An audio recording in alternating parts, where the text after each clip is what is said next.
A partir de agora, começa o programa Recontando o Gênese pelo Espiritismo, redigido e produzido por mim, professor e mestre em Ciências e Religião, Roger Bradbury, da Universidade Livre Allan Kardec. Apoio Cavili, Casa Virtual Luz Espírita. O programa Recontando o Gênesis pelo Espiritismo é transmitido gentilmente pela Web Rádio Cavili, que vai ao ar semanalmente às terças-feiras, às 21 horas, e com reprises às quartas e aos sábados, 3 horas da manhã, e às quintas-feiras, às 10 da manhã, e aos domingos à noite, 19 horas. Disse o Espírito de Verdade: Espíritas, amai-vos. Este é o primeiro ensinamento. Espíritas, instruí-vos. Este é o segundo. Isso podemos ler no livro Evangelho segundo o Espiritismo, capítulo 6, item 5. E a mensagem inicial conta Emmanuel em sua obra A Caminho da Luz, psicografada pelo médium Francisco Cândido Xavier, explica que as lendas da Torre de Babel não representam um mito nas páginas antigas do Velho Testamento, porque o exílio na Terra não pesou tanto nas outras etnias degradadas o quanto na alma orgulhosa dos judeus, inadaptados e revoltados num mundo que os não compreendia. Sem procurarmos os seus antepassados, anteriores a Moisés, vamos encontrar o grande legislador hebreu, saturando-se de todos os conhecimentos iniciáticos no Egito Antigo, onde o seu espírito recebeu primorosa educação, à sombra do prestígio de Antigo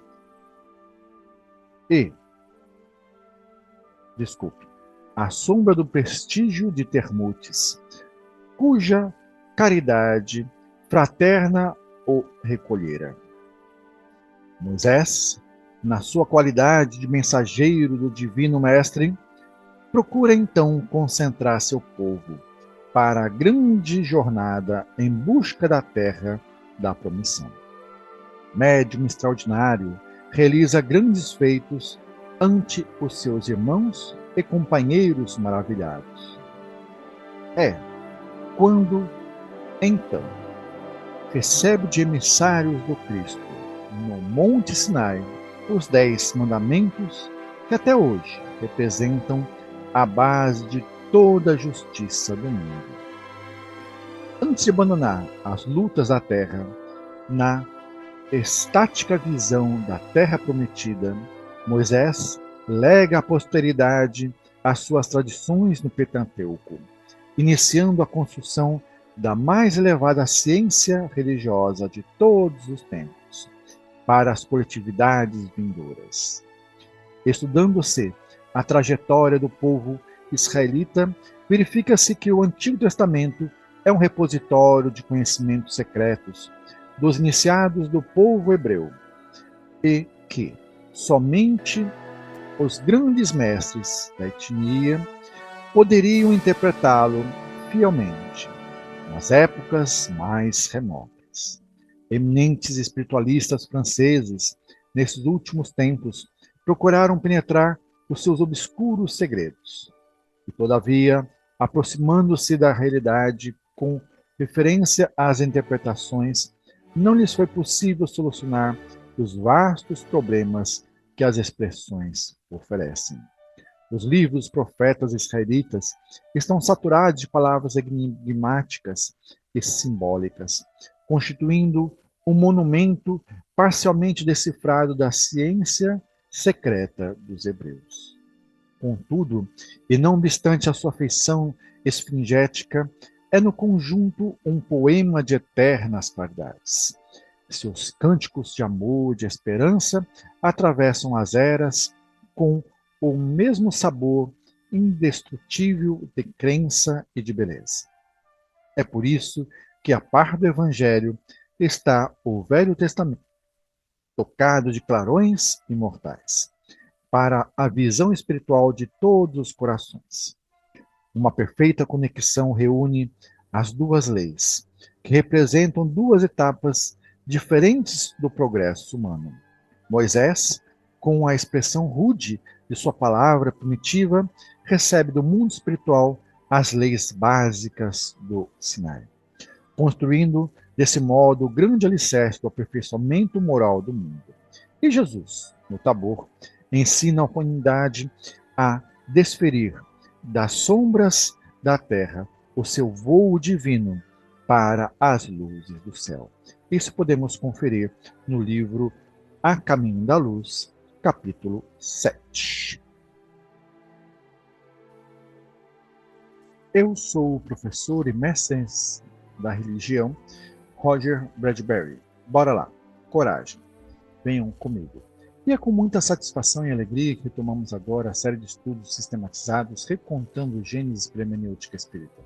E hoje, como 46º encontro, teremos como tema Terafins, deuses domésticos, uma releitura do livro Gênesis de Moisés à luz das obras básicas da codificação espírita e suas obras subsidiárias.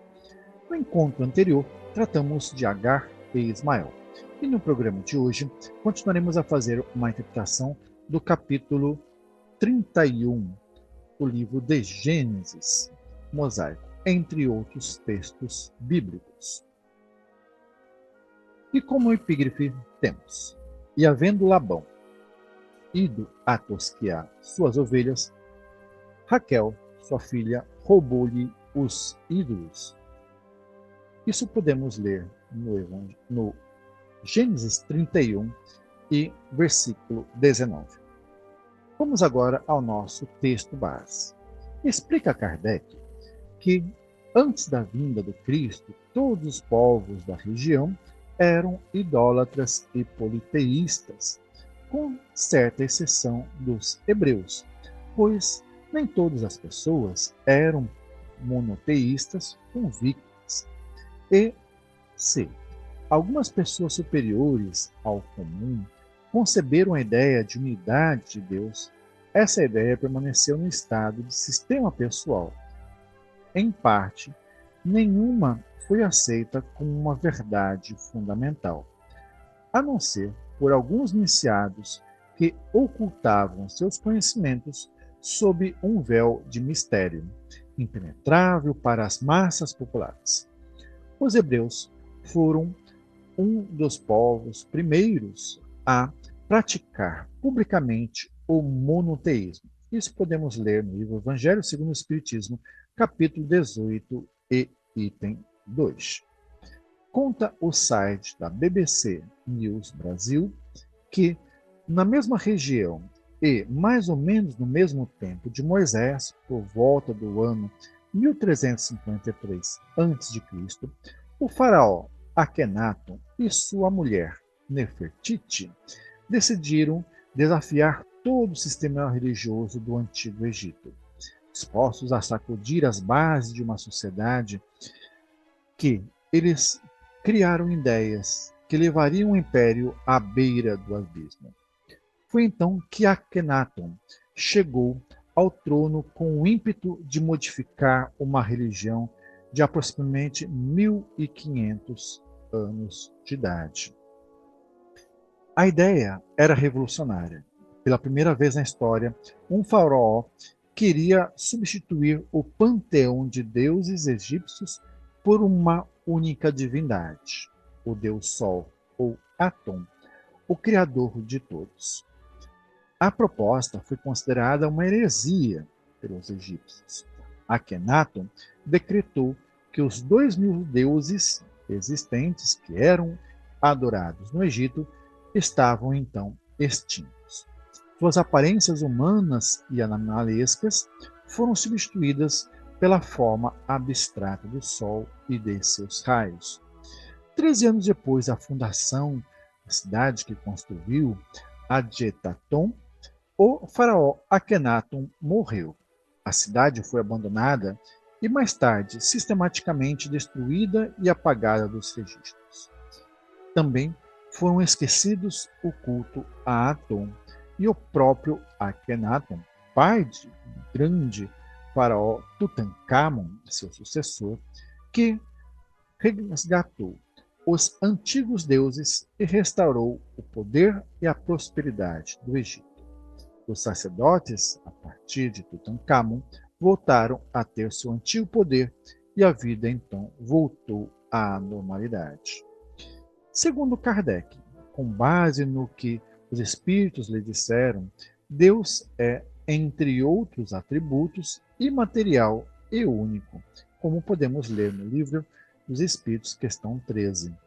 Em O Evangelho segundo o Espiritismo, cita que, no primeiro dos 10 mandamentos, eu sou o Senhor, vosso Deus, que vos tirei do Egito, da casa da servidão.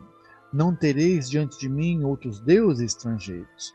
Não fareis imagem esculpida, nem figura alguma do que está em cima do céu, nem embaixo da terra, nem do que quer que seja na água ou sobre a terra. Não os adorareis e não lhes prestareis culto soberano. Por que a recomendação de não fazer imagem esculpida? Porque o Deus único é imaterial e não tem uma forma humana e nem zoantropomórfica. Mas segue-se um grave alerta a todos e todas, em especial para nós espíritas. Não é porque acreditamos em um Deus único e imaterial e não rendemos cultos à imagem que condenamos e perseguimos a idolatria e o politeísmo de quem quer que seja.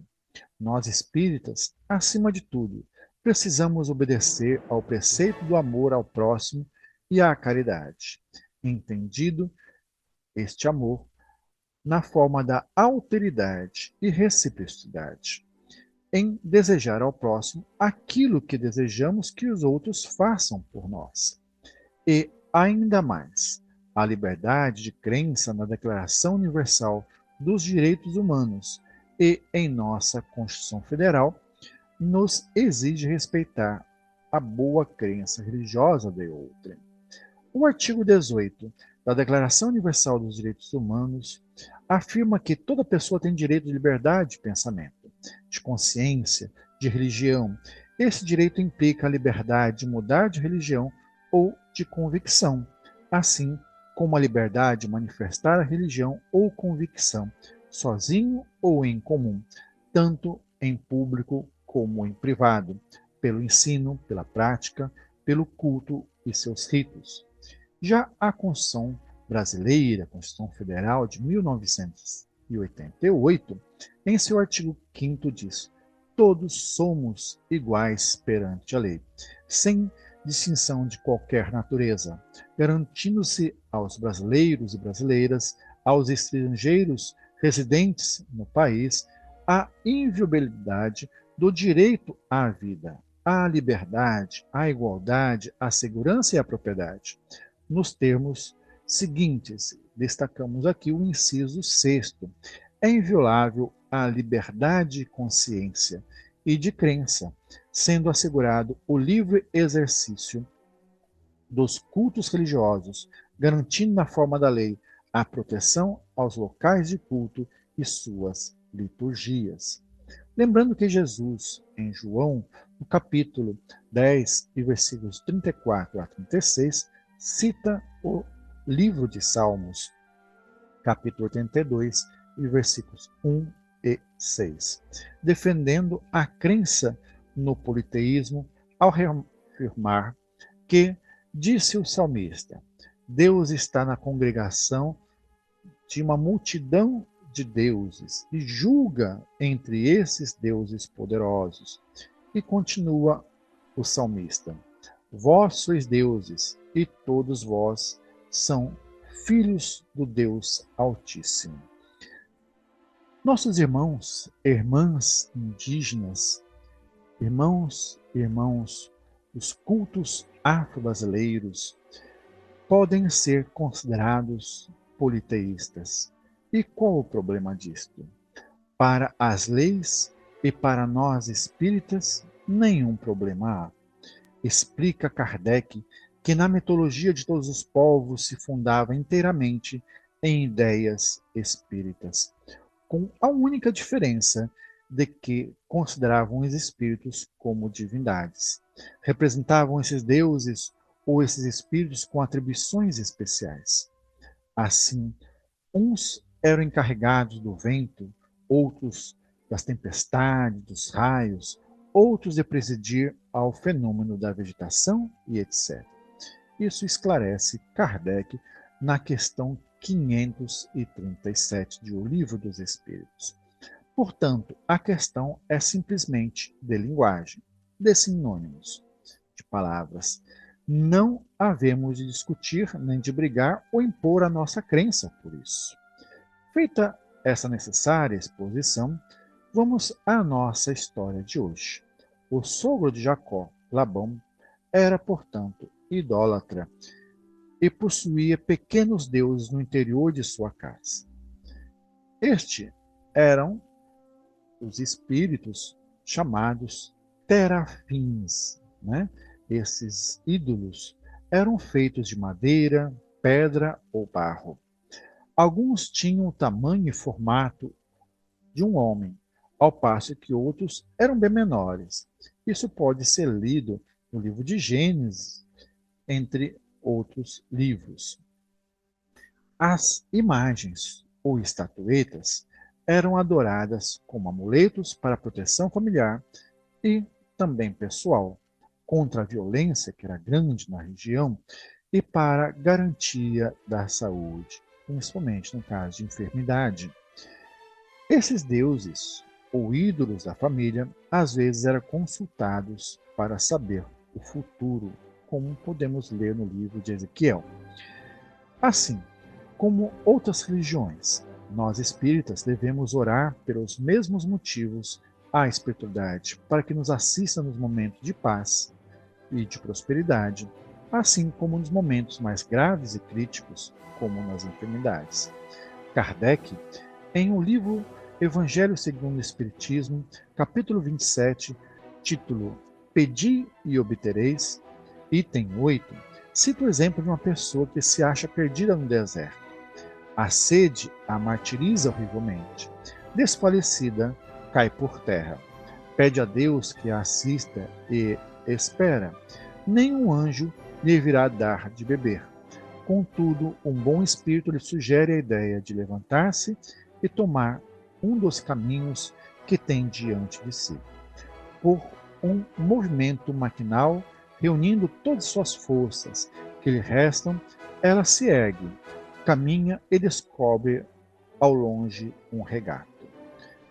E lembremos também que Jesus, em João capítulo 3 e versículo 14, não condenou radicalmente a adoração de ídolos ao afirmar que Moisés levantou a serpente de bronze no deserto e disse: assim importa que o Filho do Homem também seja levantado. Descobertas arqueológicas na Mesopotâmia indicam que a posse de ídolos domésticos estava relacionada com quem receberia a herança. Isso talvez explique por que Raquel pegou os ídolos domésticos que pertenciam a seu pai. Parece que esse não era o caso de Israel, embora o uso da idolatria de ídolos domésticos existisse nos tempos dos juízes e dos reis. Entre os itens destruídos, por exemplo, pelo rei Josia, havia ídolos domésticos. E hoje vamos encerrando por aqui. No próximo encontro vamos tratar um pouco mais sobre o significado do nome Isaac, por ter rido de Deus. Continuaremos em nova oportunidade. Paz e luz a todos e todas.